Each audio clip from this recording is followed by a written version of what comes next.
Ladies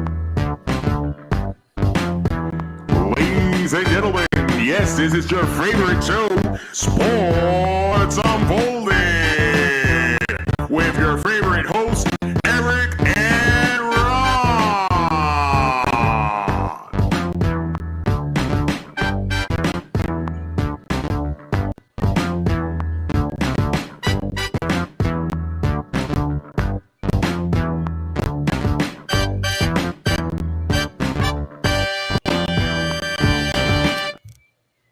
Hey, welcome to Sports Unfolded, Season 2, Episode 51, one away from, we're almost there. Giant Mistake this week is the title. We'll explain it as we go along. I am your host, Eric, with my main man right over there, Ron. How are you? Hello. Hello, my friend. Well, the sports world didn't disappoint yet again. We have tons to unfold this week. It feels like a little bit of a deja vu because we're mentioning Carlos Correa, we're mentioning Alex Ovechkin again. I mean, I think we just talked about them last week, but I guess we could do it all over again, my friend. I'm just still stuck on that whole Dallas Stars, thing from the hockey show. From the NHL rankings show. We're still thinking about the fans out in Dallas. Yeah, the Dallas fans aren't too kind, and apparently, they don't really know what they're talking about. We start off early this week on the show with Ron pissing off someone. Good job, my friend. Well, let's start off with our lead. That's what I do. I see that. Let's start off with our leadoff story, and that would be one Carlos Correa, who has now signed a 12-year, $315 million deal with the New York Mets. Should this deal have been allowed? So he did sign a deal with the San Francisco Giants. It was 13 years for $350 million last week when we had discussed it. Basically, there was some issue with the physical, is what we're being told. San Francisco basically wanted some more information. Scott Boras, who's the agent for Carlos Correa, reached out to the Mets owner, Steve Cohen, and said, look, Correa-miss, get it? Christmas may have come early. He goes, you have 1 minute, is basically what Scott Boras said to Steve Cohen. And I want to play some audio right now of Scott Boras with the questioning of the injury or the physical with the San Francisco Giants. There's been a lot of discussion about backs and ankles, and there's nothing about him that is currently any form of medical issue. All the conjecture and evaluation of him has been about, physicians using their crystal ball.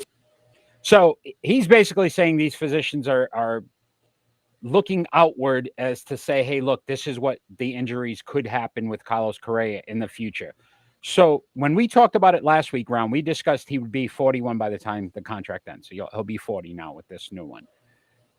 Was it fair to say that the physicians may have gotten this right, saying, look, if we looked at certain things, maybe he's got some cartilage in the knee that in 5 years they could tell was going to, you know what I mean, wear? I don't understand what Scott Boras was saying. Yeah, I mean, look, it's a $35 million big problem for Correa. Well, Boras too, he's losing money, right? I mean, this is a red flag. A giant mistake. Yeah. Yeah, it's a red flag. I think the Giants are probably glad they got out of that contract because, I mean, there's a lot of chatter, and they probably figured, oh my God, that was a big overpaying of a player that doesn't put up the numbers that you would think you want to pay somebody. Well, I mean, the Giants definitely will, in the free agent market, looking to, make a big splash. They tried getting Judge.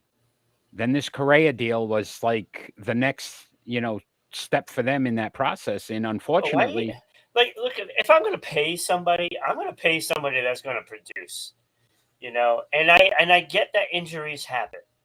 The Red Sox know all about that with Chris Sale, when they first signed him to a contract, that's a good contract because you expect Chris Sale to be, that superstar. But like, were you expecting Carlos Correa to be a superstar? Like, he's No. never been. No, he's solid. He was a solid player. He's solid. He's right. not He's a solid player. Good defensive player, but that's a defensive player at shortstop. And he wasn't even going to play shortstop for the Giants.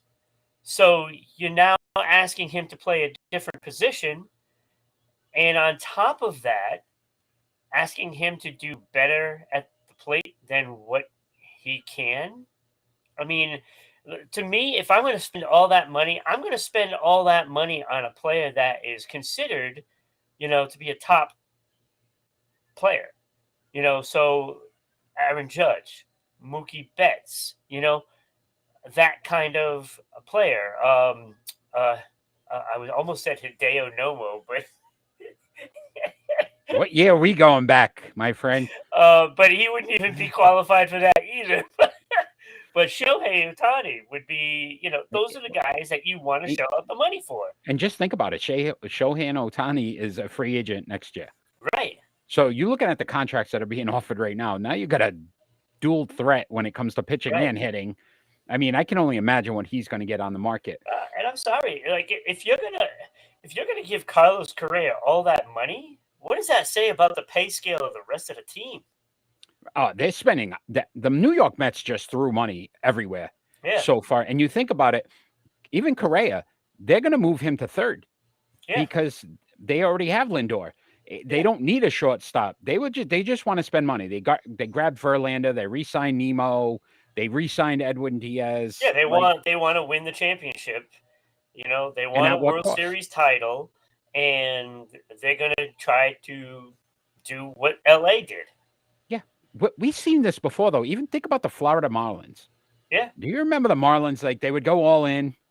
They did it twice. They go all in. They get all these guys. They win a series, and then what do? They cut bait because they just, financially, it doesn't make sense to keep these guys around.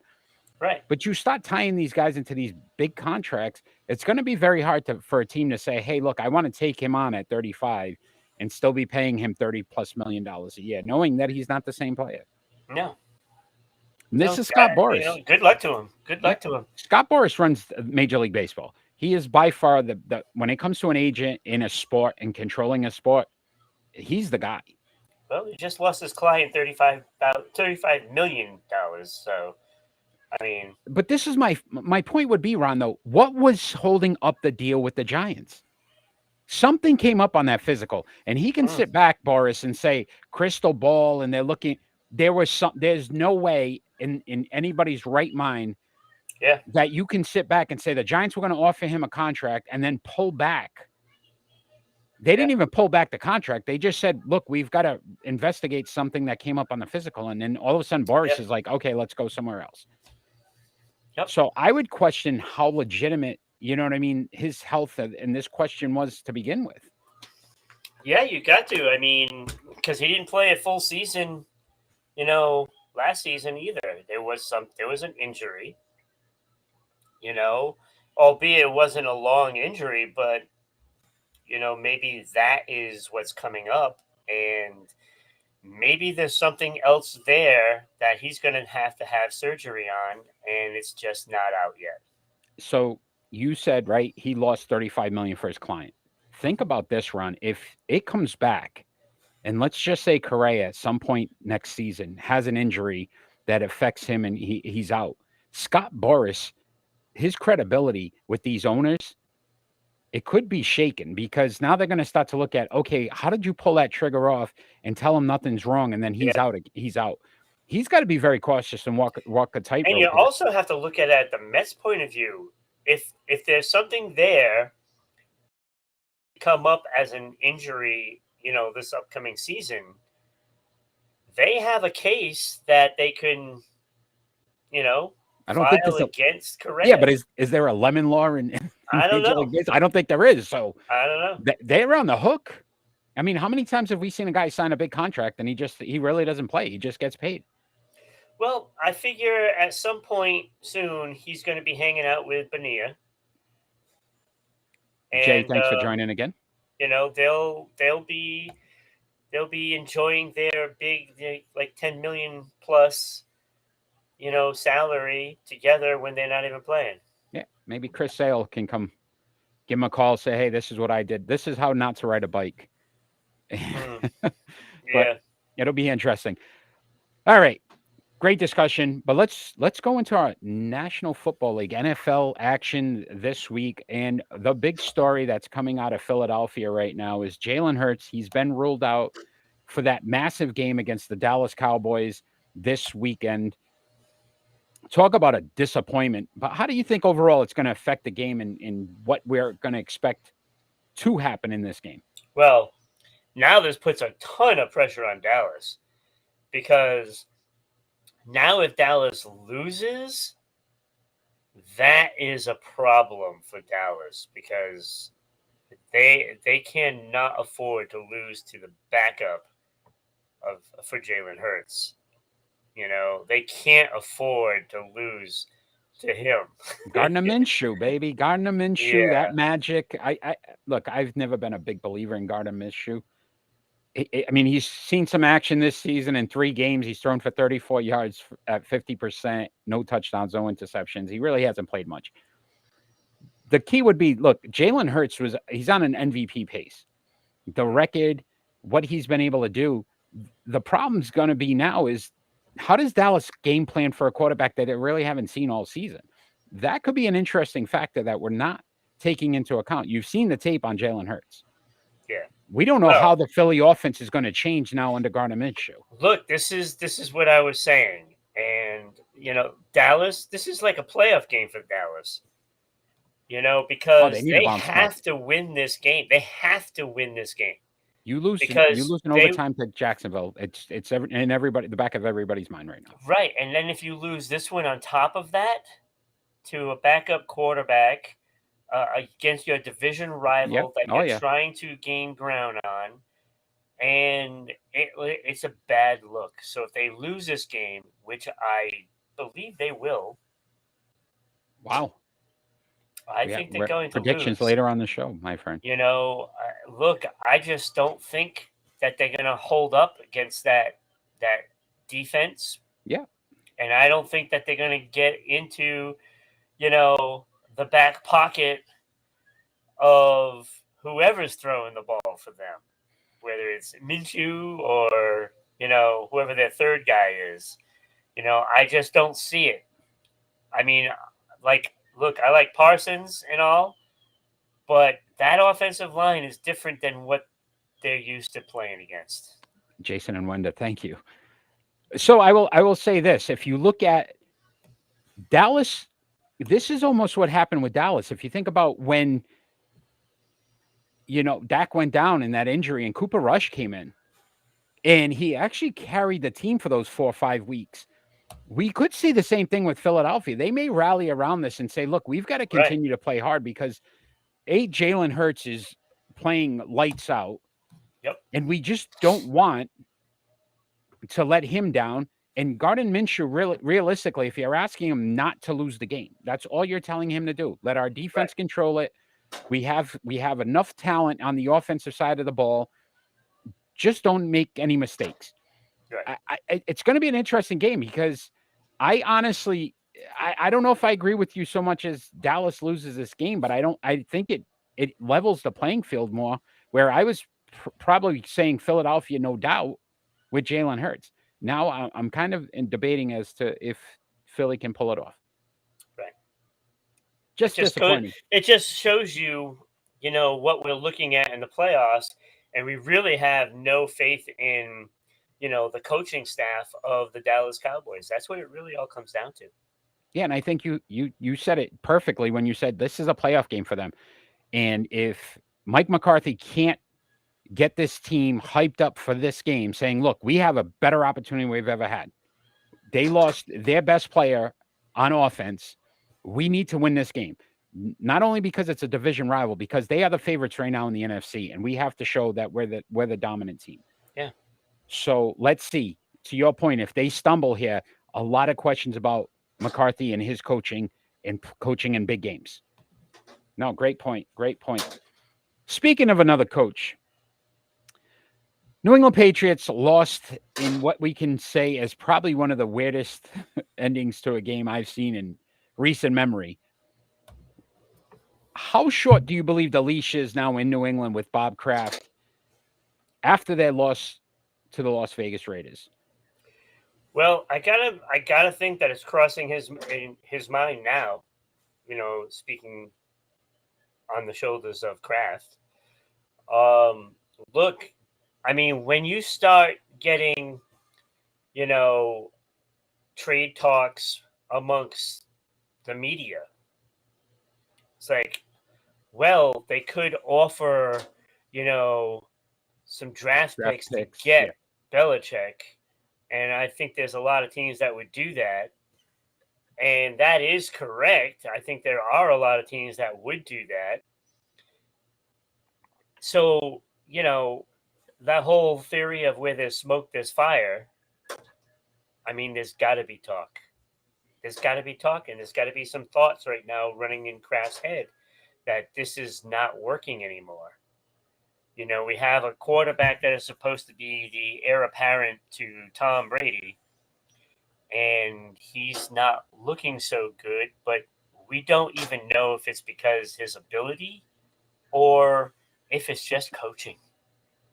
And I have to say that I'm on the side that it's coaching right now because it's a mess. It's a mess.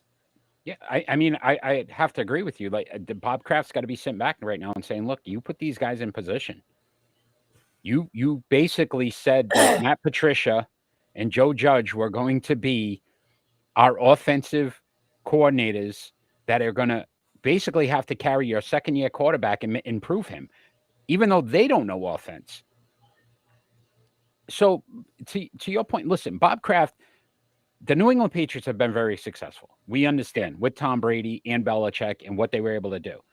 Bob Kraft also doesn't want to see this team start to become the, Jacksonville Jaguars or the, Cleveland Browns.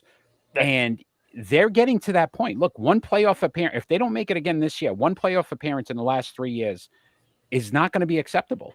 They could always make a trade. They can always make a trade with Tampa Bay. Mac and Bill for Tom and some draft picks. Who's coaching your team? You find another coach. There'll be some available that are probably. How well is that working in Tampa Bay for Tom Brady with a different coach? Not very well. Exactly. So that's what I'm saying. Like it's the dynamic of the two of them together because of the way they are and how hard they work together. So suppose you can get a guy like, say, Bill Cowher or something. I don't think Kyle would come out. Sean Payton. Well, that was the next name I was gonna mention. Like, yeah, I could see it, but again, how do the fans react to you getting rid of Bill Belichick at this point? He's so close to breaking the record. Yeah, but okay, so we always have the same debate: is it Tom or is it Bill? And I think it's a combination of the two. Yeah, but right now I think Tom is more important to those championships because he did win one without him. And we all know, okay, Bruce Arians, okay, for whatever, however he is a coach, we all know why they won that Super Bowl. That was Tom. And if you're trading Bill Belichick, yeah, the fans will be in an uproar. But, hey, we're getting Tom back.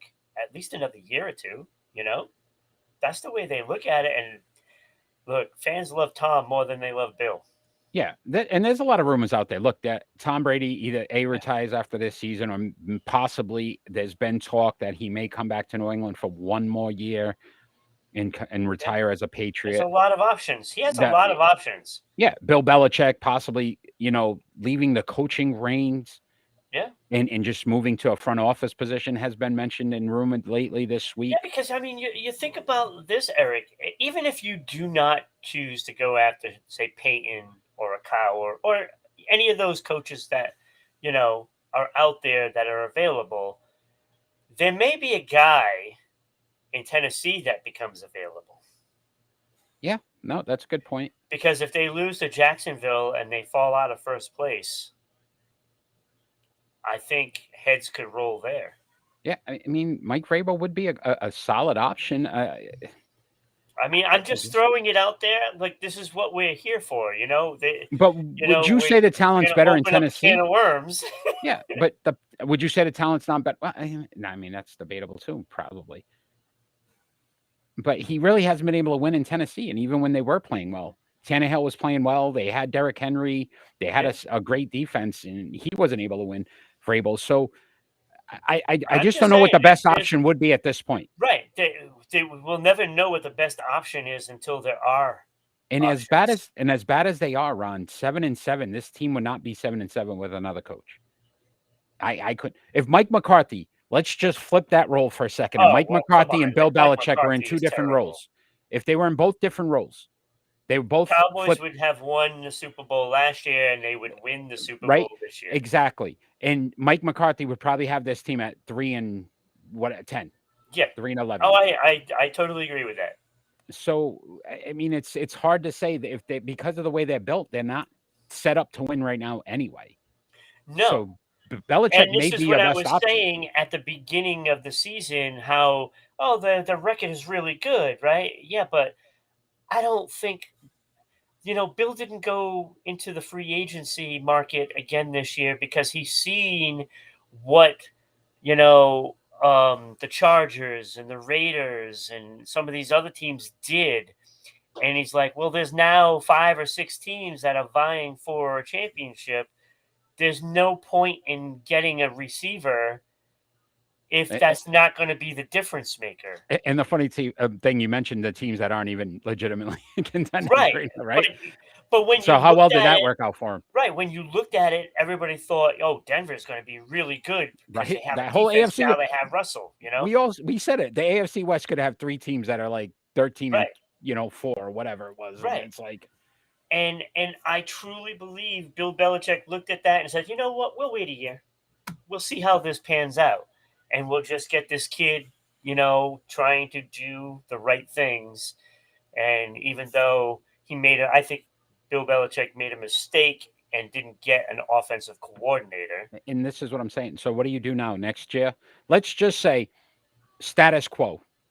Yeah. We keep Belichick. We keep Mac Jones. Brady doesn't come over. Do you get another offensive coordinator next season?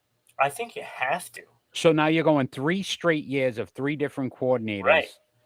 How listen, we've seen a lot of quarterbacks come through this league, and when you do that, they're no good.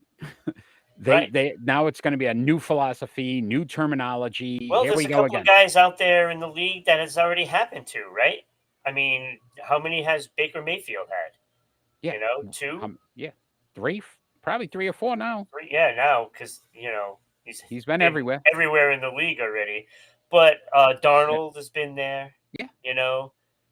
I mean, I'm not saying that Darnold could be some great quarterback if he was, but I'm just saying, that doesn't help. I throw out a name right now. The only way you fix this in New England next season, Bill O'Brien comes back to New England, leaves the Alabama offensive coordinator job, because that terminology is very similar to what they did before, and the Alabama system that Mac had already run successfully. That's the only way you fix it. That's a good option for the Patriots. Yeah. I think you have to make that move, and I don't know what the Patriots do about Patricia. I think Patricia's a good coordinator, not an offensive. Yeah, keep him on the staff. I mean, a football advisor and all of that. I don't think the guy doesn't understand football. He's a very intelligent man. He's not. I never thought his defense was very good either. Look, I can actually see Patricia doing another stint as a head coach somewhere, and I'm just saying it did not go well in Detroit. No, it did not. But let's face it, Detroit was really a mess at that time, And He created some of that mess, though. That's I the know problem. he created some of the mess, but first time around, let's see if he learned something, because I don't think Josh McDaniels learned anything. I don't think he did. You And just I love don't taking care shots how at you think Josh. that they're playing now. This team should be a playoff team. And I'm just going to for the let you offensive just. talent that he has, how could he not get them to play? Is there come on. anybody in the sports world you don't want to piss off? That's all I want to know. Well, I've only got 2 days left of Christmas. Okay. So you're handing out some. who's left? Who's left? We haven't got. I don't know. We haven't talked about Aaron Rodgers and the Green Bay Packers in a while. Oh, well, if you pissed want to off talk the about Packers Aaron fans. Rodgers. No. So, great Patriots discussion. So, what is some of the games of interest this week for you? I got 5. I came up with 5. That's my list right there. That's your list? I came up That's with my 5. list. I'll give you my I 5. have 2 on the list, and it's 2. really gone because there's no one of Hurts. them, the quarterback. It hurts a little bit. It hurts a lot because I don't even know if I'm going to watch football this week. All right. So we'll cross off Philly. Like, are there games Sunday? Philly, Dallas. I agree. No, there are actually 3 games Sunday. It can't be Manny, good. thanks for joining. Commanders 49ers is one of my games as well. No, it is not. Wait, no. He has Commanders 49ers. That is not one of my games. I have the Giants Vikings. Yeah, I got that one because that's it. That's the only one I got left. I got another interesting one though. Lions at Panthers, and not because of the Panthers, because of the Lions. Can the Lions continue? This is that trap game where you say, look, as well as the Lions have been playing, they should win this game. And if they are legitimately going to have a shot to make the playoffs, they have to win this game. I think that I think that the Detroit Lions are going to win by at least 18. 18 is what is expected. You are correct, my friend. 18. But that's what I'm saying about trap games sometimes. It's sometimes the game you say, look, there's no doubt that the way Detroit is playing, they win this game. They could lose this game. No, I think he's still going to have them fired up and playing well because this team now has a vision of actually having a winning record this year.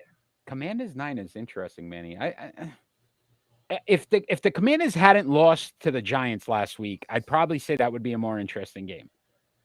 But you got a backup quarterback in San Francisco.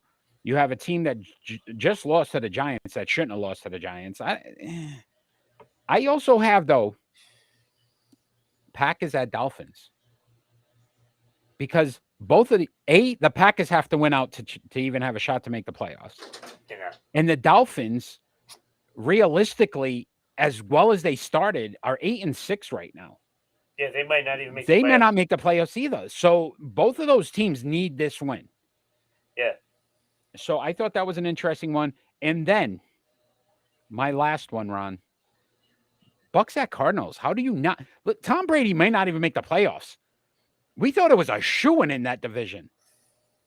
We thought it was a shoo-in, but they're still in first place. They're 6-8 though. How many games can you start to lose before it's? Wait a minute.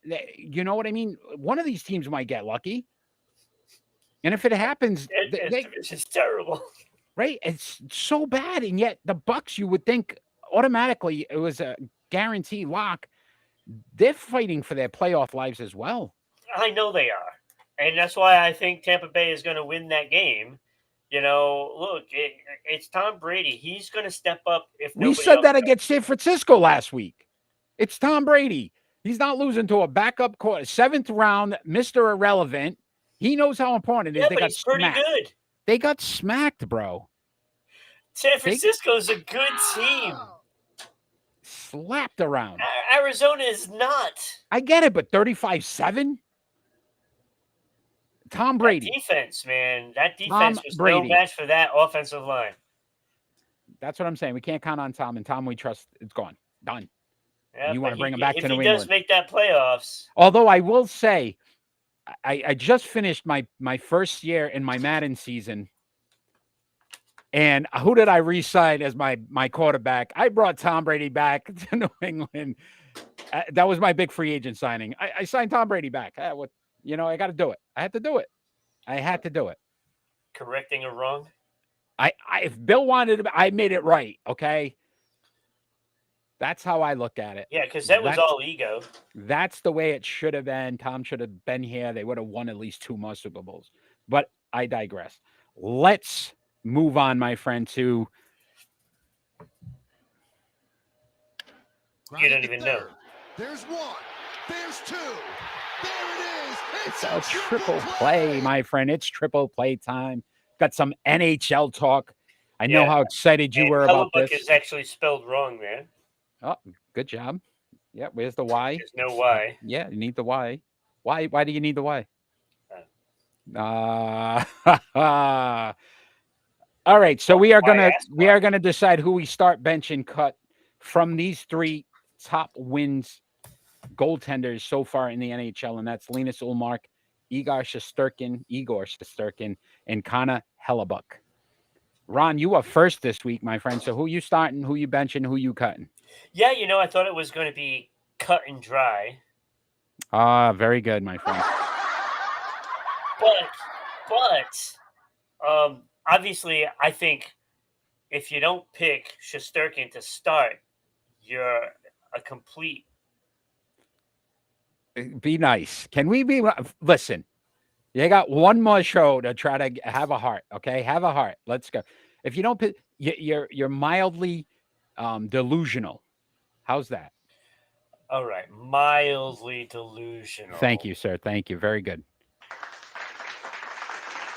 Not unlike a total moron, but look, you have to go with Shesterkin. You have to. He's the starter. Like, to me, that's a no-brainer. 2.34, better than the other two. 926 career save percentage, better than the other two. Look, I love the way Ullmark is playing this season. Love the way he's playing.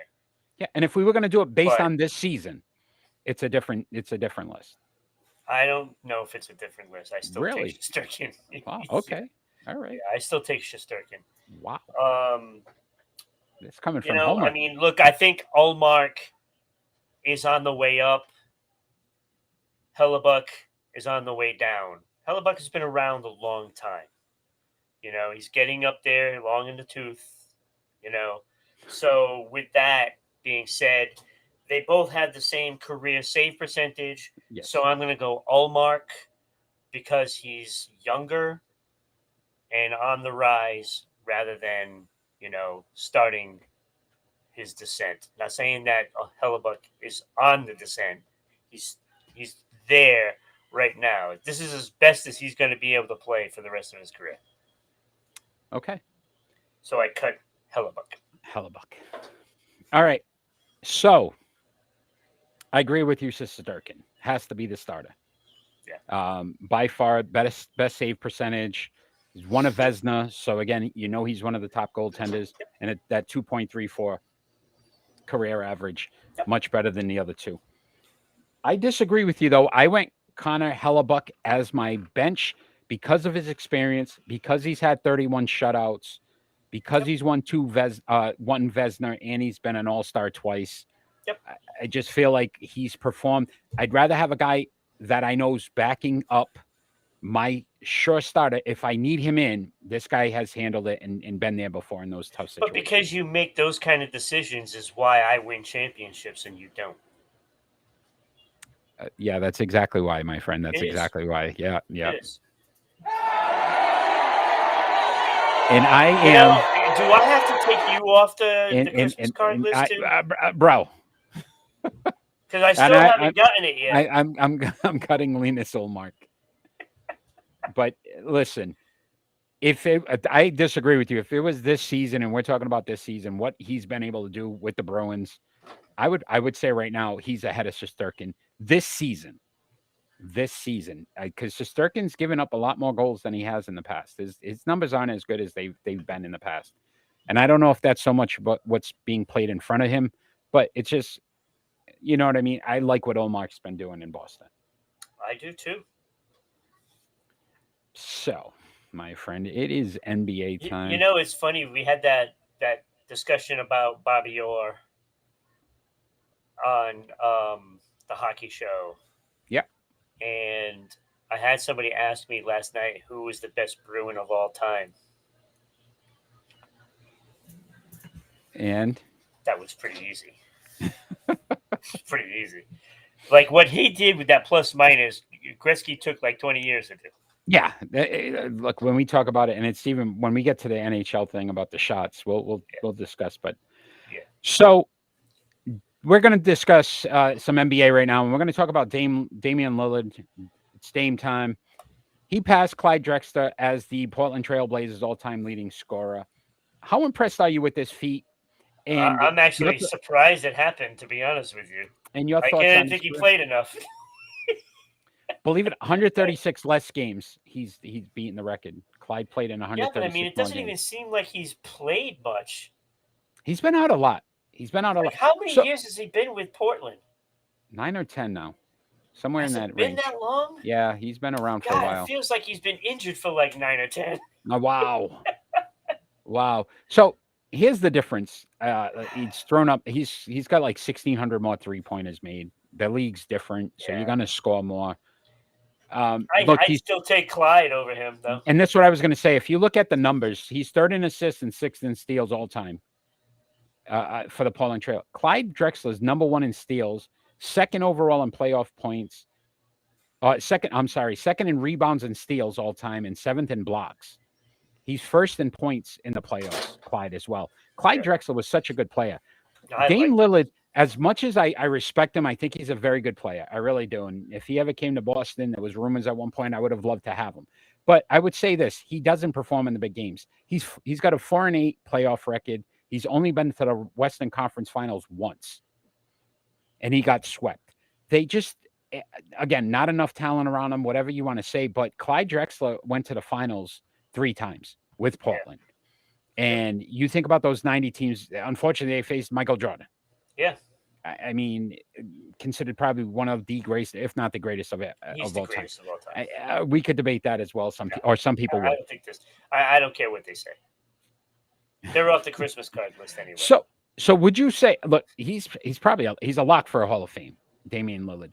But is he though? Is he? At this point, I mean, Clyde's in. Clyde only won 1, and he won 1 with Houston. That's just it. You know, I look at this and when you talk about Clyde Drexler, I think Hall of Famer, All-Star. When I talk about Lillard, I mean, all I think of is injuries. Yeah. And I don't relate Lillard to winning. I don't know. I'm sorry. I just don't. I mean, 18,064 points is yeah, and I know he's a great scorer, but there's more. There needs to be more. And I think people need to understand what it means to be a Hall of Famer. Like, there's some great players that put up numbers. Doesn't mean that they're a Hall of Famer. Like, Scalabrini. I think of Stephon Marbury. I think of what's his face? Scalabrini. No. Oh boy, that was a good one. What's the one from the Knicks there that's all over the place now? Carmelo. You know, like, see, I would put Melo in the Hall. I can't. Like, I don't care how much he scored. What does it mean? It doesn't mean anything. It's the league now. I know, but that's the NBA. Need to win. The NBA, and we're going to discuss the Boston Celtics next. And that's probably one of the biggest problems because everybody's just trying to score. They don't care about numbers anymore. They care, you know what I mean? It's not about filling the stat sheet up. It's about filling one box on that stat sheet, and that's scoring. Damian Lillard did that. I want Hall of Famers to be the guy. You know, like a Hall of Famer to me is the guy. And I know there's a lot of people in the Hall of Fame that puts up great numbers in all the Halls of Fame. Hall of Fame? Halls of Fame? Halsey? Isn't that? I mean, I don't know. But, you know, it's like there's a lot of guys that are in the Hall that, to me, kind of, okay, yeah, he's got great numbers. He has the same numbers as that guy, but that guy is a household name. You know what I'm saying? Like when you thought of, you know, Portland, you think of Drexler. That's the first guy. Absolutely. I don't think of Lillard. I would say if you said name me, that's the first guy I'm going to is Clyde. Absolutely. And that to me speaks volumes. And I know there's guys every year that goes into the Hall of Fame for their respected sport. Like I don't agree with somebody like Trevor Hoffman. I'm not there. What? I know There goes another one off the Christmas list. Christmas card. There Well, we it's only a couple go. of days, so Go ahead. Who else? he might have already sent it. Yeah. Hopefully. So, but it's Your like mailbox pretty empty, isn't it? it's just that's the way I feel. I think the I Hall think of you have Fame such a high should standard, be. and you have to It's lower your standard. different. You have to lower your standard at this point. 'cause No, it's different. I'm not for them. lowering my standard. It's different because they don't look at not those doing things that. anymore. They look at it differently. I'm not looking at it any different.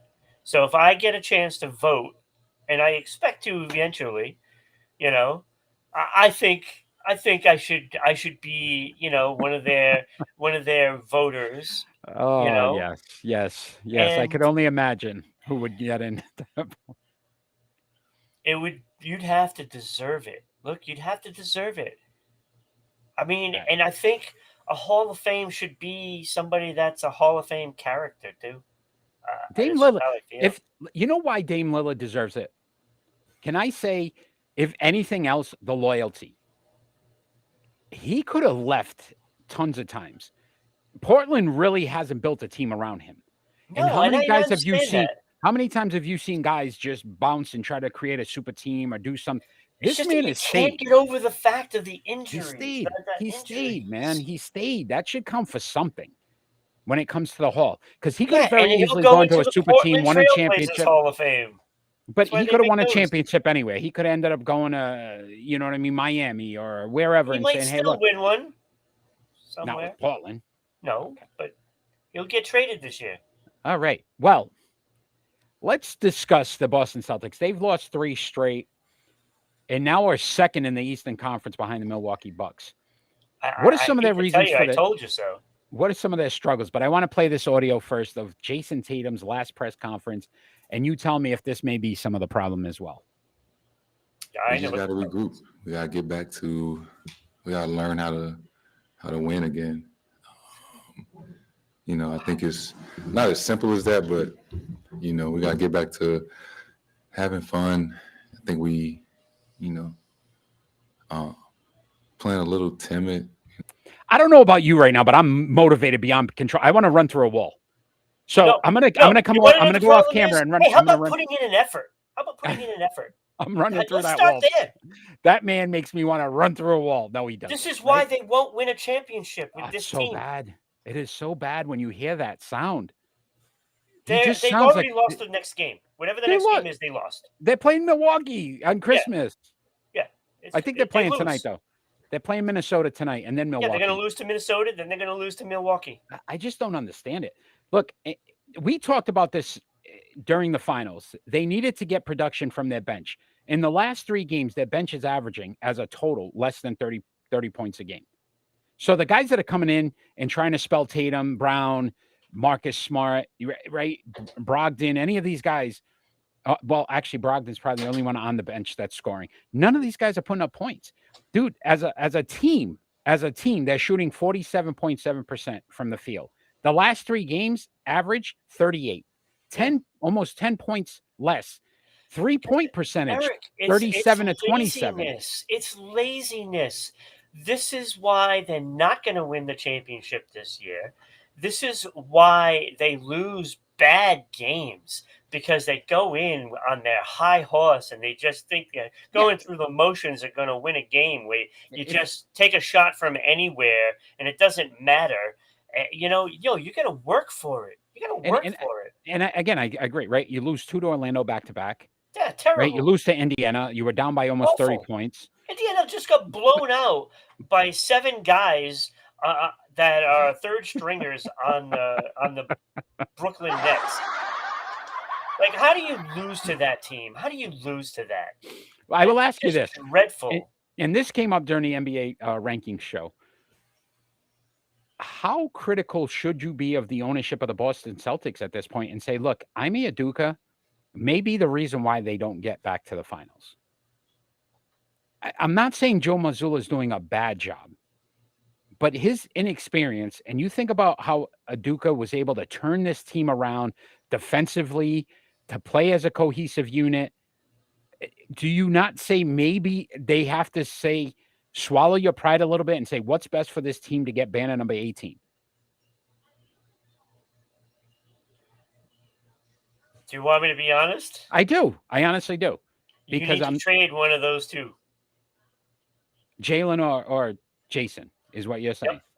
You need to trade one. Get a comparable piece back, and maybe even a draft pick. And look, I don't think this is a championship team. I think they need to get a championship caliber player in that understands how to win. And it doesn't have to be a big scorer. It just needs to be a guy with some fire, some motivation, a guy that's going to get into a press conference afterwards and say, look, we all have to play better because that garbage we're putting out on the court is unacceptable.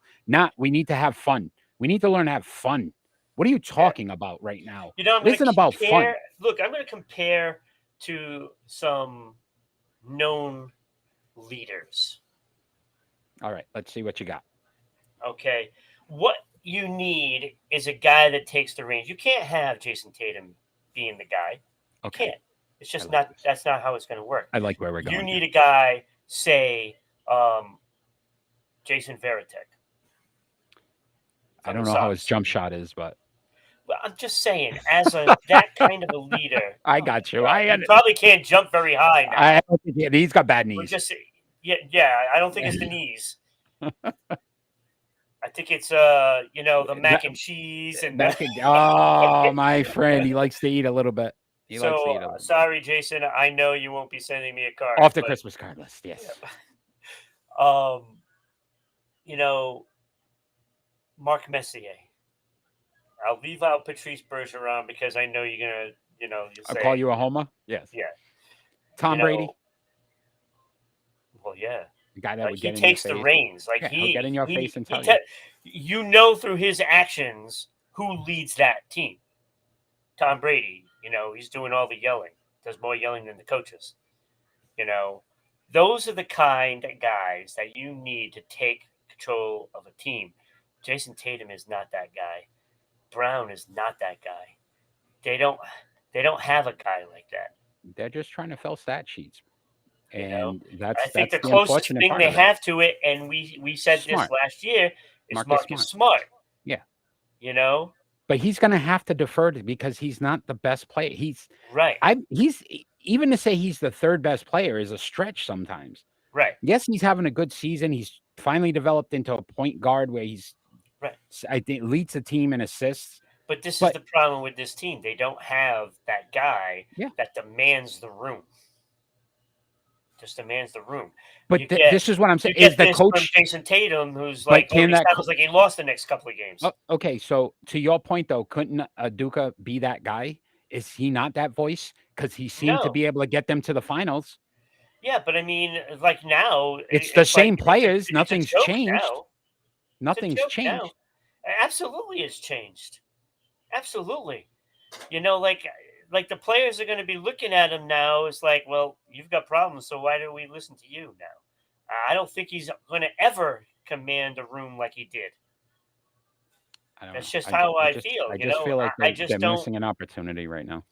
They are missing an opportunity because they definitely have the skill to be that championship team, but they don't have the effort and they don't have that desire to be that championship team. Like they don't have that Larry Bird that gets in their faces, and say, hey, you know what? If you don't want to play, just go home. Probably the best example would be Kevin Garnett recently with the Celtics.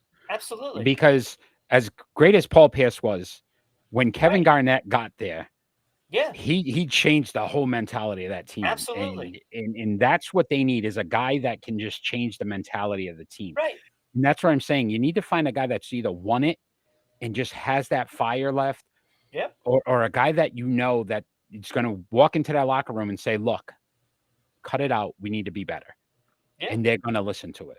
No, great point. I don't know about trading the two of them. I really don't see the benefit in that. Because Well, you're I not going to mean, get back. unless you can make a trade somehow and get a guy like that. But You're I getting don't know if pennies you on the can. dollar for them. You know what I mean? You're getting pennies on the dollar for them at this Yeah, point. look, I don't know what the answer is, except that this is not a championship team. Maybe some motivational speakers. And I saw that last year as they went through the playoffs. I mean, we saw it. I just saw. They disappear. I just solved the problem. We're going to have you go in, piss them all off every show, every game. Okay. Right? We're just going to have to go in and be like, you suck, you suck, you suck. You know what? You shouldn't even be playing. I should trade you. We'll just get them all. And maybe they get all fired up and they go out there and they just, blow teams out by 40 points. Yeah. And this is why, it's like, or you get beat up.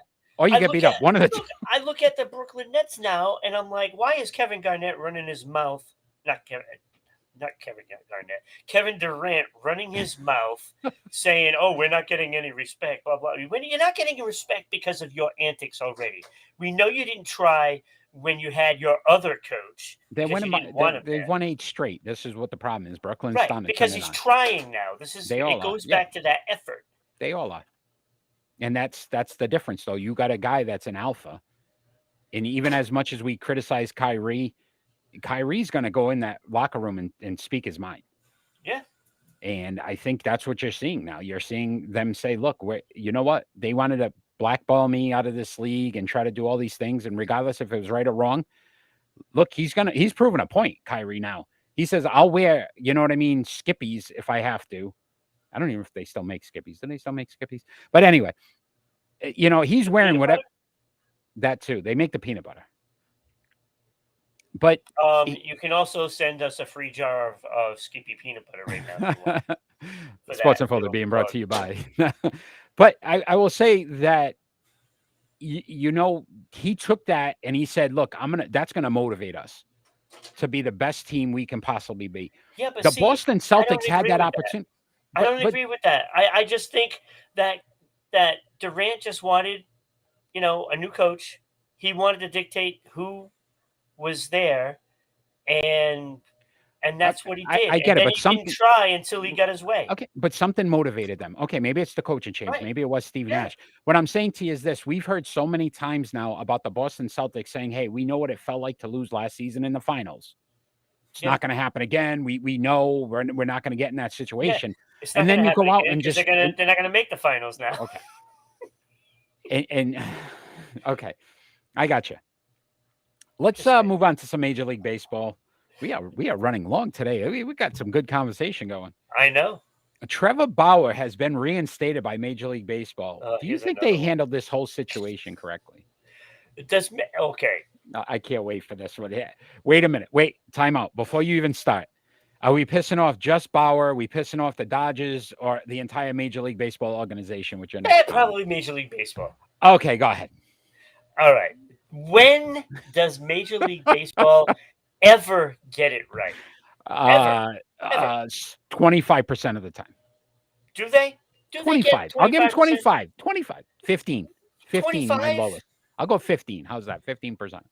I've never known them to get anything right because, even when they do new rules, according to you, they're getting it right with the Hall of Fame. Thank you. So you got to give him a percent for something. All right, 1%. It's still a percent. But you said zero. Look, I mean, I am not. Trevor Bauer. I mean, how much of a waste of a human is he? There we go again. That's just go ahead. I don't know. I'm just saying, you want to bring up these topics. I'm saying we can't have a legitimate conversation about Trevor Bauer and how the Major League Baseball screwed this up. They did screw it up. 324 game suspension to begin. Right. So he served 194. The man hasn't been convicted of anything. Yeah. He wasn't found guilty of anything. Right. So they get an independent arbitrator, decides to reinstate him, but 50 games now that he plays next season, he's getting paid docked. Here's the question for you. The Dodgers have till January 6th to decide if they cut him or they put him on the roster. At that point, they have to pay him. Seeing what the Dodgers lost, so they lost some players. Trey Turner's gone, right? They lost Justin Turner. We're going to talk about him next. And here we go to piss some more people off. But listen, he was a quality pitcher back in 2021, 8-5, 2.59 ERA, 107 innings pitched, 137 Ks. The year before that, I think he had an ERA of under 2. Yeah. He's a quality pitcher. I mean, granted, it's a lot of time out of the league. But what do the Dodgers do with this situation now? Because they didn't really stand by his side either. So how much of the player and that piece is that going to end up affecting this situation? Because he may not want to go back to the Dodgers after this. Yeah, he might not. They've been rumored my to guess go, Boston, is he you know. probably won't. He's been rumored to go to Boston. Yeah, why Crazy not? as Let's it sounds. throw in more problems. As if they I'm don't just have saying. enough. You know, they don't have enough problems. Let's get some more.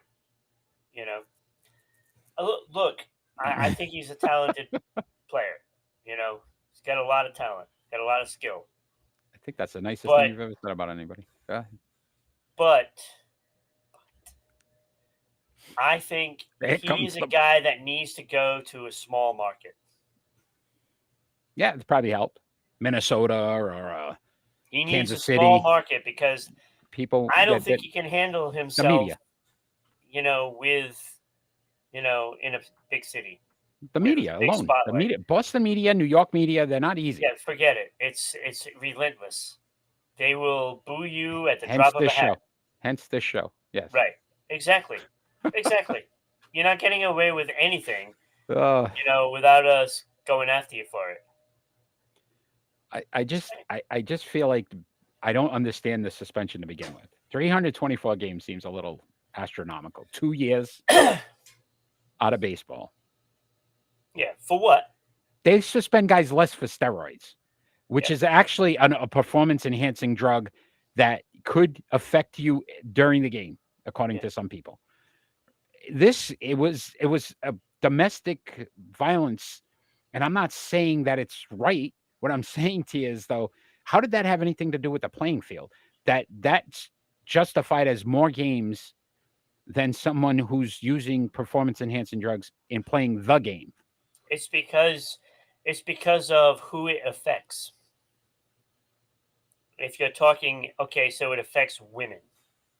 Well, how much of a percentage of I'm the getting fan nervous base right are now. women? Okay.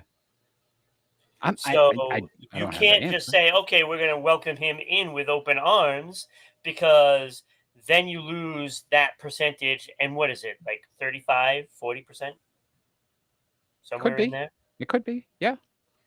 I mean, if you lose 35% of your fan base, and then you have, you know, pressure from, you know, from groups that start picketing you and then you start losing sponsors. That's why the long suspension. It's to kick the can down the road and hope everybody forgets. That's what it does. Well, he's back. Will he be back with the Dodgers? I don't think so. Okay. All right, let's bring up the next gentleman, and that is one Justin Turner, who he signed a 2-year, $22 million deal with the Boston Red Sox. Is this a good fit for the team? Well, whatever his numbers. Let's Does that not look weird, by the way? Yes, it does. If that's not fake, I don't know what it is. Oh, yeah, that's definitely Photoshop. You know, what's up with the two? And he's got the blue Baseball still fan. from the Dodgers. You see, I don't know. Because, like, I don't know, but Baby this got back, whoever that doesn't is. look right. Baby got back. It doesn't look right. I don't know. Oh, gosh. I mean- and the show's go. We are normally a fan-friendly show. We just want to apologize for any adult content that may be. There's no in adult our show today. content. I don't What know. are you thinking? Go ahead. So How about this, Ron? Go ahead. Keep talking. I'm going to do this. All right. We'll just get that right off the screen. yeah, that That's helps. probably the best part of it. Look, I mean, his numbers. You know, No- I mean, are they going to compensate for somebody? JD Martinez is basically what they're saying. Look, JD Martinez last season batted 274, 16 home runs, 62 RBIs, 145 strikeouts. Right. If you look at last season, 278, 13 home runs, 81 RBIs, 89 strikeouts.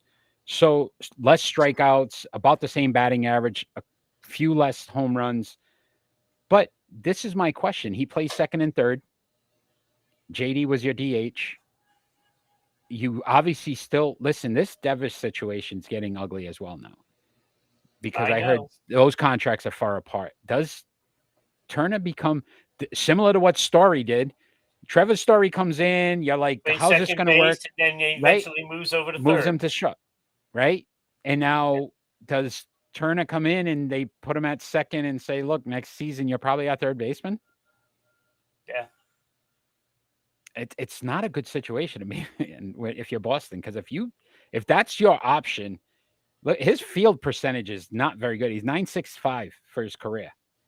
He's not a very good. He had 7 errors last season in the field and had a field 9.61 fielding percentage. It was actually lower than his career.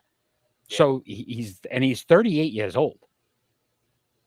He's not a spring chicken. It's not like he's going to come in there and Right. just have This all of a is what sudden I'm saying. Like, I don't know what who are you Boston's trying doing. to replace with this? I don't know. I don't. JD because Martinez. it's definitely not Xander Bogaerts. Kenny, thanks for joining. Kenny, as usual, another homer, and he'll be fine. But I don't understand how you would rather have Justin Turner than JD Martinez. Other than the strikeouts, which I could see you wanting to cut back on, JD Martinez 3 years younger. And they're about the same when it comes to numbers. Like their numbers aren't better. You got a guy that's already been in Boston. That's the problem because JD Martinez numbers should have been way higher than that. I mean, you're talking about a guy that should be hitting 30 home runs and 100 RBI. Yeah, and he did a couple seasons. You didn't do it last season. I don't know. I don't see what Boston's doing. It doesn't make sense to me. They just really haven't impressed Boston right now. Yeah, it's a mess. All Boston sports except for one team, and that's all we got. But it is time, my friend. Here's a little special one for you. I changed it up for you, just for you. Okay, this one's for you. We talk about it all the time, Rick. A clean face-off win. It's a clean face-off win. We need a face-off, my friend. It is face-off time. And our face-off question this week, you are first, by the way. Should active head coaches be allowed to get into the Hall of Fame or be even selected for the Hall of Fame? So the reason why we bring this question up is the NBA just released their nominees for their Hall of Fame this upcoming year. And Greg Popovich is actually one of the nominees for induction into the Hall of Fame. So one of us has to be for this and one of us has to be against this. You are first, my friend, so you get to pick. Oh, absolutely. Current coaches should never be allowed to enter the Hall of Fame. No. It's just ridiculous. You're not even retired yet, so you got to base it on a partial career. I mean, really? I don't care if he won 1 million championships. If you're still coaching, you do not go into the Hall of Fame. You want to go into the Hall of Fame? Retire and wait 5 years like everybody else does. This is just ridiculous, and it's an embarrassment for the Hall of Fame. It really is. It's just an embarrassment. I disagree. And I'm going to tell you why I disagree. Oh, there should be players that are playing that should be able to get into the Hall of Fame. Get out of here! No, I am tired. I'm tired. Listen, they blew the Kobe Bryant thing. The poor man, rest in peace. God rest his soul. Kobe Bryant didn't get to walk on that stage because they got a rule. You got to be out 5 years in the league. Listen, if you already know that they've got a base of a career that is guaranteed, still playing. It's they guaranteed. Do that. No, guaranteed. They do that. How great would that be? You say Hall of Famer Kobe Bryant as he's playing. That's how it should have been. No. Yep. Michael Jordan should have been in the Hall of Fame. You gotta wait for you retire, and then you want to waive the 5 years. Then fine, you can. Why do is it that the very rule next okay year. then? That's just ridiculous. Why is that rule okay? That's a dumb rule too. Then because then you're gonna say, why doesn't this guy deserve it? This is the dumbest subject you ever put on Face Off. Greg Popovich, one of the greatest coaches in NBA history, he should be in the Hall of Fame. He will be, but you don't have to put him in. Well, let's not wait till the man passes away. What He's if he in goes? Now. Put him in. What if he goes over like 3 seasons in a row. He still won enough championships. Oh, get out of here! You're out of your mind. Kenny, This Kenny, is stupid. Kenny This even is said it. stupid. I won. Yeah, and he's wrong. Because he knows that he would have loved to seen Kobe Bryant on that stage receiving the Hall of Fame, and it didn't happen because Yeah, they have a dumb it's rule not- that makes it's- you wait. So They why are you could going have to do it? waived that because they did it for some players. So waive it now. Like, who cares? They're playing. Let him play. Yeah, Let him play on. waive it after he retires. Why? Let him What's the difference? retire first. What's the difference? It's a big difference because you're still coaching. So no, it's stupid. And the fans have spoken. I have one this week. He's Thank you, he's Kenny. Thank you, get out Kenny. of here. Whatever. Thank you. You can take this win. You can Okay. I will take my bows now. whatever. It's a stupid face off anyway. It is an Stupid. NHL. It is NHL time. And as we did deja vu again, we are going to talk some Yeah, Alex whatever. Ovechkin. We're going to bring him up right now. Oh, let's put him in As- the Hall of Fame right now then. Yep. 800 career Might goals. as well. Second Matter of all-time. fact, why don't we just put Second all the all-time. guys that have Second all time. 300 goals into the Hall of Fame right now? 300 is Let's not do it. really Hall of Fame caliber. I'm just saying. I don't consider that Hall of Fame. Okay, 800. so let's go 400. He's then. second all time in goals I'm scored. just saying. He doesn't let's do all deserve to be in the Hall. 400 Is he goal going to be in the Hall scorers of that can Fame? all go into the Hall Is of it a Fame. guarantee? Is it a shoo-in? It's a lock. You know? 100% sure he's getting in. Correct. Hey, let's put Let's just wait 5 years let's after he put retires. Darcy in the Hall of Fame because he won a Stanley Cup. Is that what I'm saying? That's clearly saying. that's But your, this is the equivalent of what you're saying. It's like let's How do put you players in figure? the Hall of Fame. LeBron James before going to the they're Hall of even Fame. Done. I know you don't like LeBron James. Is he going to the Hall of Fame? He is. Absolutely, 100%. Put him Right. in. Just put him No. in. Who cares? No, he Who hasn't cares? retired yet. Wait till he Who retires. cares? Then you can waive the stupid 5 years and put him in the first year. I And don't you're care. still changing the rule. So change the rule. Just let him in. It's guaranteed. No. Have No. Hall of Famers playing in games that matter. No, retire. You want to go in the Hall of Fame? Retire. Can you bring Ovechkin's picture up? No. He is past Ray Bork for the all-time shots on goal record. Yeah, who Is this a big cares? accomplishment?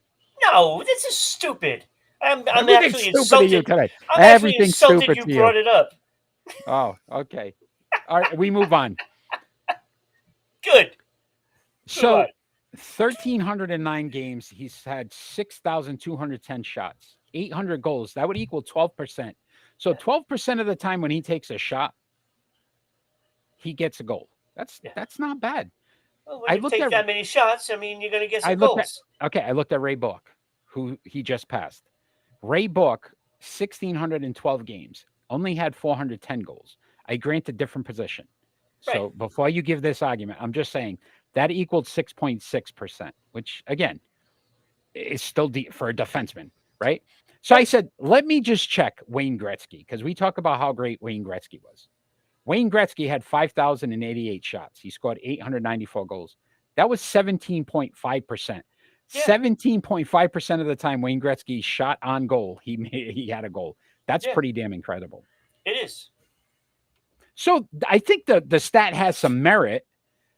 But it also shows it's no different than the NBA with the 3-point shot now. Guys just chuck it up. Steph Curry's going to break Right. that record. I mean, you're looking at a guy, okay, he's going to play off, The game's on changed. the off wing, and on the power play, and he's going to get like 5-6 passes over to him. So he's going to get at least 5 or 6 shots on the power play alone. Now, does he hit the net all the time? No. So those shots don't account for, those are just shots on goal. Okay. That's one. Okay.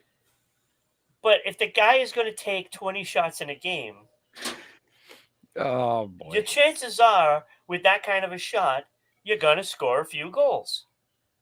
Yeah. And they only count as a shot on goal if it's on goal. They don't tell you how many shots are in the game. When you get a game and you have these guys like Pasternak, same way. Pasternak is the same way. He'll sit there and he'll take like 5 one-timers on one power play. How many are hitting the net? 1, and that one's usually going in, right? And so it's like that.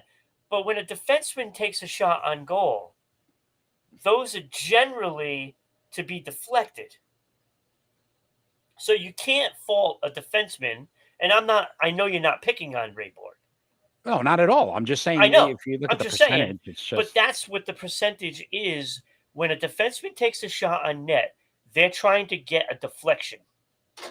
That's what they're trying to do. That's the basis of getting goals is redirect the shot so it changes direction, and that's how you get goals. Now, accuracy is another thing. Now, I'm not saying Alex Ovechkin is not accurate. He's very accurate. And that's why he gets a lot of goals. Look, he's a goal scorer, but I think the shot totals is just ridiculous. I don't care.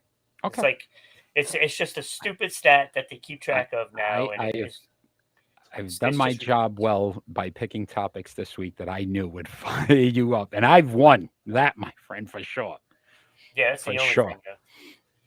Yeah. Conan Kennedy won the faceoff, but anyway, Yeah, but that's let's talk about those Boston Bruins. So there's been some new policies put in place since the Mitchell Miller signing. They'd had that independent investigator, and this is what they've come up with. And I'm going to read some of these to you as to the policy changes, and then I need your opinion on this, because I am completely at awe on why these are even awe. Because the funny thing is, the first one, establish clear written policies for vetting off-ice conduct, including identifying red flags, requiring detailed vetting and documented resolution. Establish clear timetables and responsibilities within the organization to investigate prospects' community or other off-ice commitments. Establish centralized documentation of vetting to include reporting on red flags and off-ice issues, and ensure such documentation is available to all stakeholders involved in the process. Establish tracking system to ensure responsibilities for all vetting tests are clearly assigned and tracked. Utilize independent third-party resources to investigate and resolve factual issues when reviewing red flags, and determine whether there are specific training or rehabilitation programs the prospect should participate in depending on the nature of the red flags. Can I ask you this question, Ron? After reading those, wouldn't that be the norm every single time regardless? This is the new policy? You're telling me they didn't have these policies in place before they signed Mitchell Miller? Now I'm going to turn into a Ron right now. This is the dumbest thing I've ever heard, because this should have been a guarantee already. Yeah. How are you not vetting these players prior to? How would you not have, procedures in place to vet these players prior to? You're telling me now this is your new policy? What was your policy before? We'll throw a dot at a board. We don't care who the player is. If we whatever he did in the past, we're going to sign him. Like, what were they doing? This makes them look worse. Yeah. I don't understand. It's exactly what it is. It's dumb. It is ridiculous that you weren't following these things in the first place. Stupid. I'm sorry. All this is, Eric, is them trying to save face of signing this guy and thinking that nobody's going to know who he is, so nobody's going to care. And that's what I'm saying. But then you put this out now, and it makes you sound worse. It makes you sound like you were complete buffoons who just went in there and said, okay, we're going to sign this guy. Anybody want to check on? Oh, wait, do we have we don't really check. We don't really, have any policies in place to make sure these guys, oh, wait, he did something off the ice. Anybody checking on that? Is there a timeline? Did we get any information? Oh, we didn't. It's dumb. They should be embarrassed for themselves for putting that out and saying that's their new policy. As a Bruins fan, I am disgusted that that's what they said the new policy is. I would have rather them say, look, before we sign any player, we are going to vet them 100% because there was a breakdown in our process because we had processes in place. We basically had no process, and now we're putting a process in place. They knew what they were getting. You said it correctly. They were hoping nobody picked up on it. That Right. would have been a better argument to say, Oh, they look, knew. They knew about the player. yeah, we They tried to knew. sneak him in the back door. I would have Right. respected that more. Right. I would have respected that more. That to me just goes to show that you deliberately did it on purpose. You knew Yeah. what he did, you knew what kind of person he was, and you were just trying to sneak it by everyone. And it Yeah. didn't work. It No. didn't work. Yeah, Ron, it's pick and because, roll time. You know, 'cause- we're oh, too. go The ahead. media in New England is too smart for that. That we are. That we are, my friend. Pick and roll time. And all these great players wore or donned the number 51 in their career. We're going to decide how we rank them from 6 to 1. Wait. You are first this week. Great players. Great players, my friend. Okay. Great. Some should be in a Hall of Fame quality while they were still playing. These players are Randy Johnson, Dick Butkus, Ichiro Suzuki, Jim Ringo, Bernie Williams, and Trevor Hoffman. All wore the number 51. You are first, my friend. You know, it's Have at too bad you didn't have a guy named Paul, John, and George. And Ringo. Yes. Right. Yeah. That would have made the Yeah. list. Or Volkswagen. Because then you would have had the Beetle. Go ahead.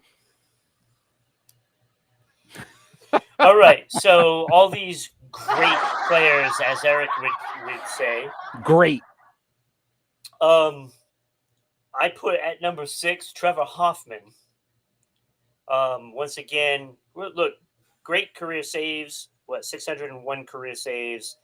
2.87 ERA. Had 1,089.1 innings pitched, and had 1,133 Ks, so more than one per inning. 7-time All-Star, and believe it or not, this was a thing. 2-time Rolaids relief pitcher. It was. And I had to look it up. 1976 to 2012. And then they finally changed that. Yeah, so that's because Rolaids were no really. Yeah, they really around anymore. I don't know. Probably not. How do you spell relief? You know? Rolaids. Well, Rolaids. for the team, they spelled it Trevor. Actually, I spell it Captain Morgan, but that's a difference. That's a different story for a different time, my friend. See, alcohol is not the answer. It isn't, my friend. It isn't. It isn't. You know? That is alcohol only disguises pain. That the spoken words of a true genius. Yes. So I had Trevor Hoffman at number 6. So let me ask you this question real quick before we go on to number 5. If they had a podcast Hall of Fame, would you have to wait till we were retired, or would you prefer to be like Hall of Fame Ron and Eric of I'd Sports have to Unfolded? retire. You'd retire. Okay. Yeah. Number 5. I'd have to retire. Go ahead. Okay. Number 5, which I'm probably assuming that you're not going to agree with this, but I put Dick Butkus at number 5. Interesting. 119 games. I mean, 22 interceptions. The tough part with the older generation of NFL players, there wasn't numbers tackles. aren't there. Yeah, there's no tackles, so we don't really know. A different type. Like, I think he's a Hall of Famer. Okay, don't get me wrong. I think he's a Hall of Famer. 8 Pro Bowls, 5 All-Pro. I mean, he was a great player. Yep. I just have him at number 5 in this category. Okay. No. With these particular players. I see. And I don't think you're going to agree with my number 4 either. And I have Ichiro at number 4. Okay. 311 batting average, fantastic batting average, 3,089 hits, 1,420 runs scored, 780 RBI. I mean, he was leadoff most of the time. I had his stolen bases somewhere around here, but I just lost where I put it. 509 stolen bases. An MVP, 10-time All-Star, 10 Gold Gloves, 2 batting titles, and 3 Silver Sluggers. Look, I thought I was going to put him number 2.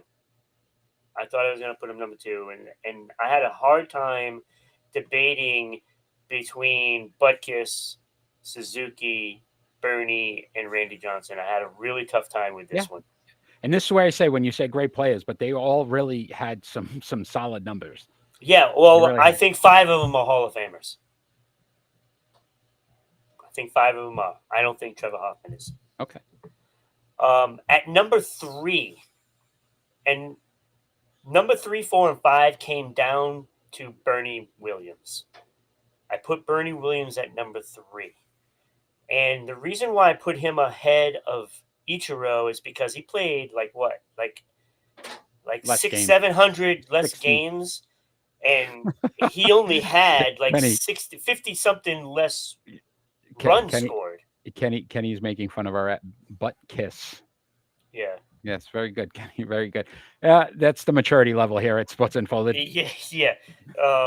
But so when I looked at those runs and the RBI, 1,257 RBI, 1,366 runs scored. I just looked at those numbers and it's like that is better than Ichiro. And the batting average is only 297. Only 297. Only. Garbage. Right? It's not much less than Ichiro's. Yeah. And I know that there's a less. lot less hits there, but he did have a lot less at bats. But the man won 4 World Series. Yankee greats. And I don't, I never really thought of Bernie Williams as a Hall of Famer until I looked at these numbers, and these numbers are pretty impressive. And those championships to go along with it, that's impressive. Yeah, little sneak peek. That could be our next dynasty episode, the 90s New York Yankees. Yeah, it could be. 5 All-Stars, a batting title, 4 Gold Gloves, like I said, 4 World Series, and a Silver Slugger. Look, Bernie Williams did it all. Like, he's a champion. And champions belong in the Hall of Fame. So, at number 2, and I thought this was going to be my number 6. And then I looked into Jim Ringo. Yeah. 187 games. He started 186. And this guy is one of the big reasons why some random quarterback won some Super Bowls. This was one of those reasons why that guy won Super Bowls. 10-time All-Pro, Pro Bowl, 6-time All-Pro. 2 championships. He's the reason why he's like a huge part of why those 2 championships were won. Because of this man right here. So, and then number 1, I had to go Randy Johnson. Just watching him pitch was he's so intimidating. Like lefties just wouldn't play against him. The image I still get though every time is that when he hit the bird. Oh my God! And you just saw that the feathers the bird looked like it exploded. I know. And I don't know why. Every time I think Randy Johnson's, that's the very first thing. Yeah, and that's what his what's the odds you hit a bird? His arm was a cannon. Yeah, and probably one of the top 3 lefties to ever play the game. And I like Steve Carlton. Say top 3. That's kind of tough, but but as he starts to think about it. Yeah, I started to think about it. And the big unit, Kenny. Yes, the big unit. Yes, but you look at it. 303 wins, which is not easy to do anymore. I don't know if we'll have too many 300 winners anymore. No. 3.29 ERA, and in the steroid era, that's pretty impressive. The innings pitched 4,100, 4,800 plus strikeouts. 5 Cy Young Awards, 4-time ERA winner. Like, he was the best pitcher in 5 years. 5 times. Best pitcher. 10-time All-Star. He won the Triple Crown of pitching. Mm-hmm. and he's also got a World Series win, and that World Series is very memorable with him and Kurt. Mhm. He was number one for me. So believe it or not, we weren't that different. We got two guys we flip flop, but I agreed with you at number 6 with Trevor Hoffman. Again, just didn't good pitcher or reliever, but I still think when I think of most dominant, I think of Mariano Rivera. I think of some of those guys that Yeah, and I just didn't put him in that same class. I went right. 5. I went Butkus as well. And again, I thought the interesting thing though, Hall of Fame team 60 and 70. And he won Yeah, Defensive Player of the Year two right. times. Yeah, But again, without having all the numbers, and I'm sure his tackling numbers were ridiculous, but without having those numbers, it kind of hurts. Here's the only differences we had. I went Jim Ringo at 4, and I agree with you. I thought he's a key part of why they won those championships. Uh, but again, as a center, 10 Pro Bowls, 6 All Pros. The baseball guys to me just had some better numbers.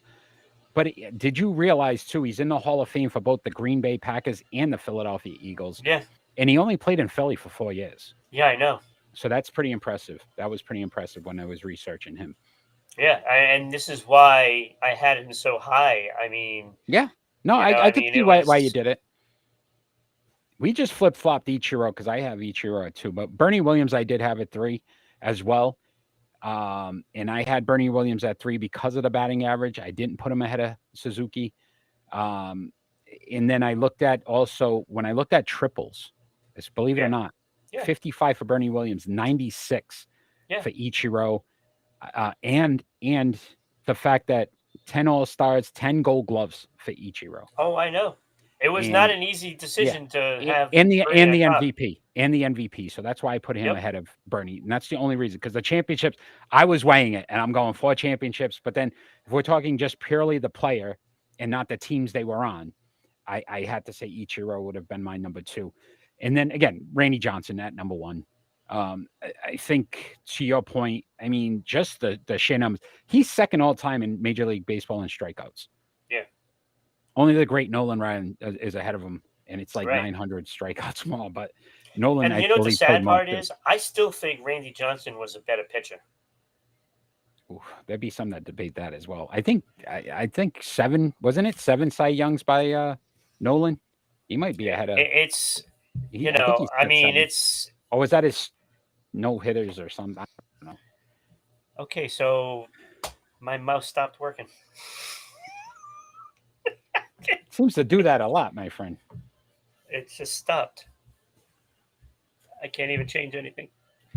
Oh, there you go. And it just went to pick and roll because I'm trying to get it to move. All right, so let's go. Okay, it's prediction time, my friend, and we're gonna. I don't know if I you can can't bring up put the it up. picture.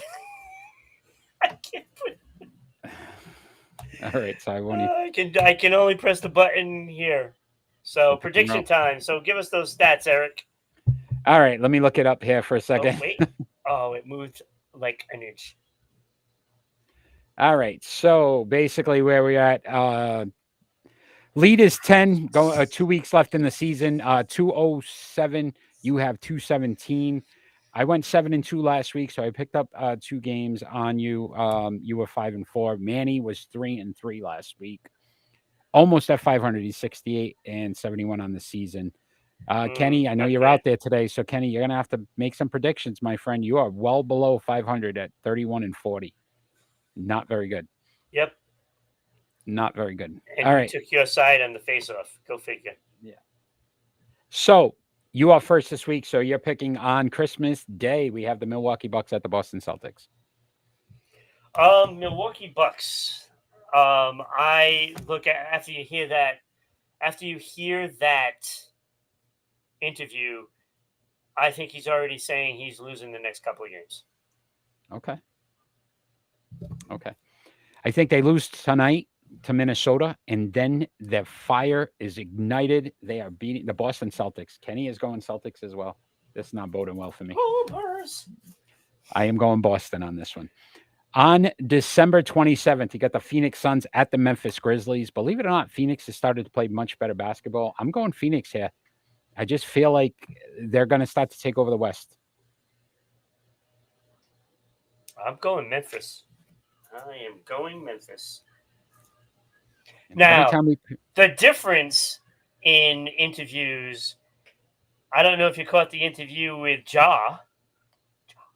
I didn't. They asked him, what team do you feel stands in the way of Memphis becoming championships? You know what he said? Themselves. No. They said the Boston Celtics. That means they are going to run over the Western Conference. Oh, so they plan on getting to the finals and facing Yes. Boston. Well, according to you, Boston's not that getting it. is an interview answer right there. That's what I I like want to it. hear I from like my it. stars. Kenny, Suns at Grizzlies. Who do you got? Where's Manny? Working. I believe he's working. Oh no! Tonight, again, I think the puck already dropped, so hopefully you're not cheating. Oh, that's right. I forgot the game was on tonight. Bruins at the New Jersey Devils. Boston. I went Boston as well. Yeah, I'm not going with the Devils that can't seem to get out of their own way now. 12:29. You got the New York Rangers at the Tampa Bay Lightning. I am going New York here. I just feel like New York is starting to make the move. They're on the top 5, and I feel like they're playing better hockey. They both are on the top 5. Yep, but I feel like playing New York, well. Yeah, they have both got a nice long winning streak going.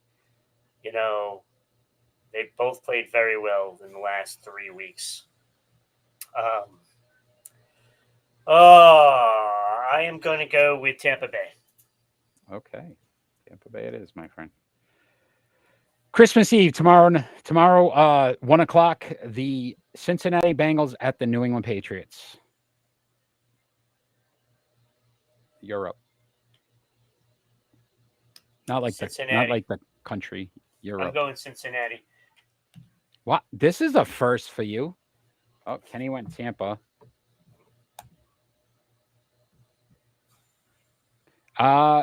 Cincinnati. I can't. I never go New England.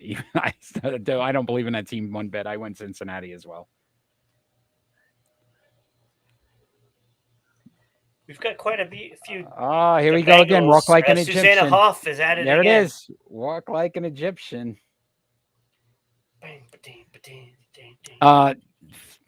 Christmas Eve as well. Philadelphia Eagles at the Dallas Cowboys. I am not sold on Minshew. Gardner Minshew. I am going with the Dallas Cowboys on this. They're at home.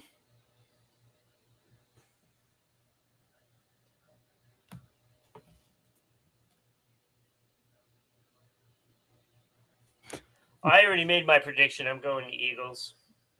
Okay. You got a good shot at catching up this week.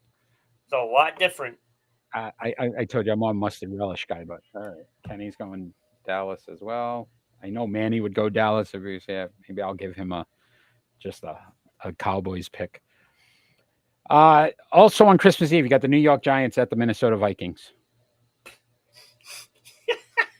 That's what I'm saying. This is a tough one because you would think Minnesota. It's not tough. Minnesota's winning this game. Minnesota is winning. I went Minnesota as well. But I don't think it's going to be as easy as you think. Yeah, it is. It is not, my friend. It's going to be easy. It's going to be like a Sunday morning. Ron, we are winding down our show as we normally do.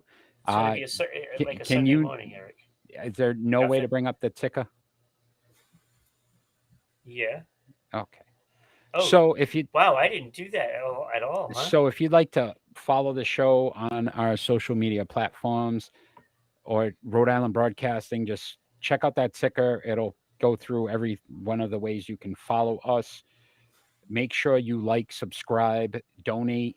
You can donate bits or stars on Twitch and Facebook. Stickers on YouTube. And stickers on YouTube.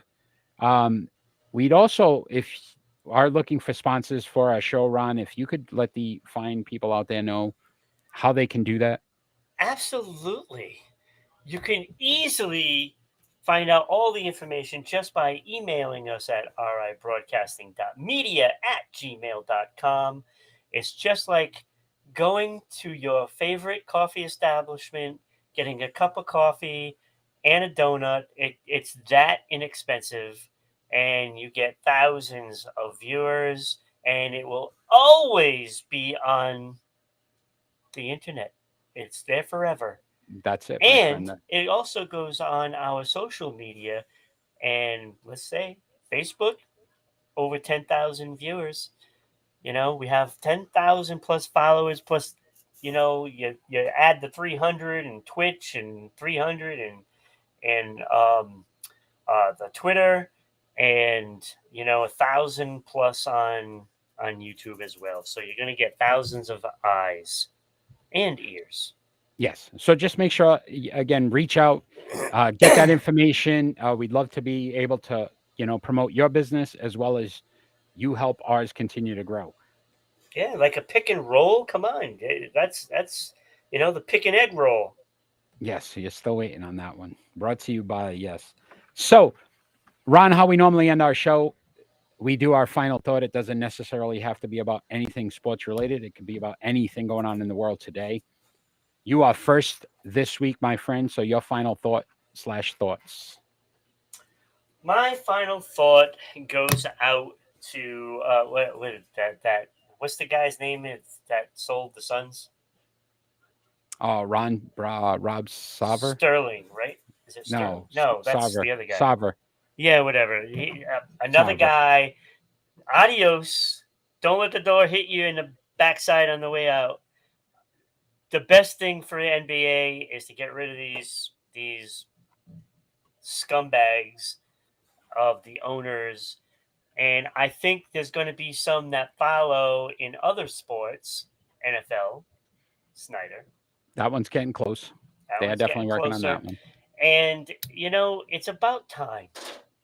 It's about time, because you can't expect the players to follow all the codes when the owners don't themselves. And that is where it starts. It starts at the top, and the rest of your team just follows suit. So the only way it's going to get cleaned up is you clean up the top and you work your way down. And so we can have everybody living in peace and harmony, like I try to do all the time. I'm nice to everybody. I have to outside. That one I have to. All right, so I laid it on a little All thick. right. Just a little bit. But no, seriously though, that is important. And you can't dictate to the players if you don't do it yourself. You can't. No, absolutely right. Lead by example. No, that's a great point. Great point.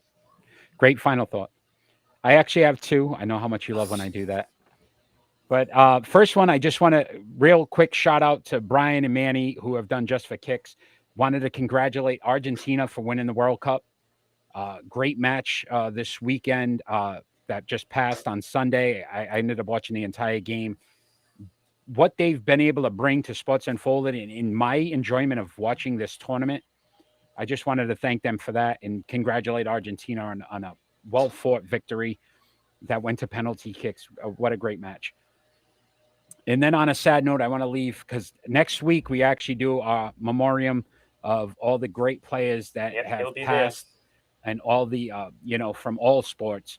But I did want to give my final thoughts off to Franco Harris, who had passed away now at age 72, and they were going to honor him this weekend in the NFL. I'm getting goosebumps just talking about it for the Immaculate Reception, and it was 50 years, the anniversary coming up this weekend. Yeah. And how sad to see that happen. But I believe the Steelers and the Raiders are still going to do some kind of a tribute based on that. But it's just a shame that he won't be there to see it. We saw this earlier in the year with Madden, right before the documentary came out. He had passed, and it's just sad to see because a lot of these guys are right around when we were born or just started following sports. Right. And they were heroes. I still to this day, that immaculate reception is one of those greatest plays in NFL history. It's one of the greatest plays ever.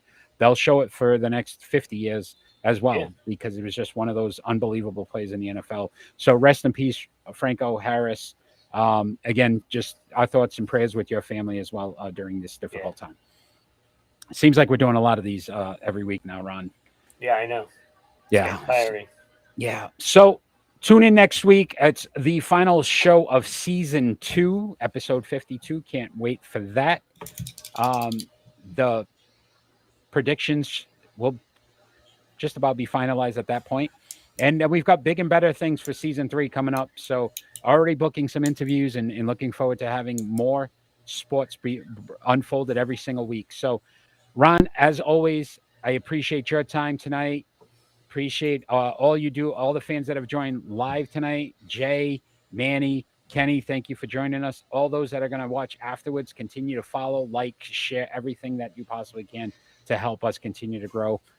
And all we ever ask for every single week is just peace on earth.